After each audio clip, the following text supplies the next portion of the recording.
mothers are speaking out and telling their human stories of drug war devastation. They are taking a leadership position to end the violence, mass arrest and incarceration, and accidental overdose deaths that are the result of punitive prohibitionist drug policies. I really do feel that we're at a tipping point. Whenever there's so much damage and so much destruction, so many lives lost and so many liberties decimated, I think that's when things start to change.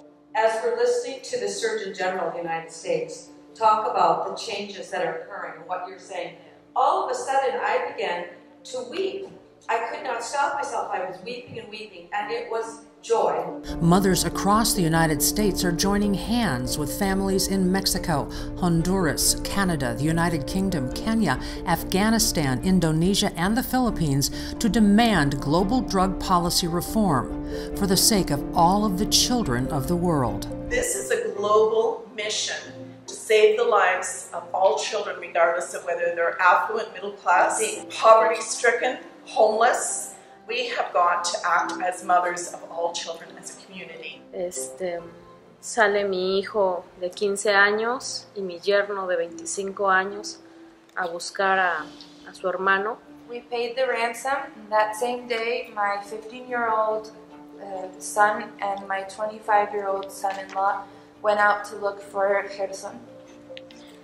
Y me los acribillan a los dos. And they were shot to death.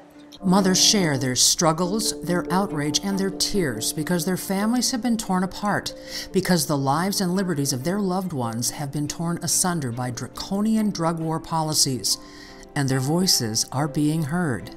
So I do everything I can to keep things going. Reform is the answer, but rehabilitation from the inside out. Got up on a beautiful Saturday morning in Oxford and saw to have a brand white powder and died 3 hours later. A brother died of HIV/AIDS. I started a syringe exchange out of the trunk of my car. Para una madre, la impotencia. We don't know if our children are alive or dead. We don't know if they're waiting for us to rescue them. And this is the biggest pain for a mother, the impotence. Things can't go on like this. We can't have people dying. We can't have laws where our actual law enforcement, what they do around drug policy is more dangerous and more harmful for life. Families are uniting, standing side by side, sister to sister and mother to mother across continents to demand an end to the global war on drugs. Our children's futures are at stake. Join us in front of the United Nations on April 18th at 2 p.m. prior to the UN General Assembly special session on the world drug problem.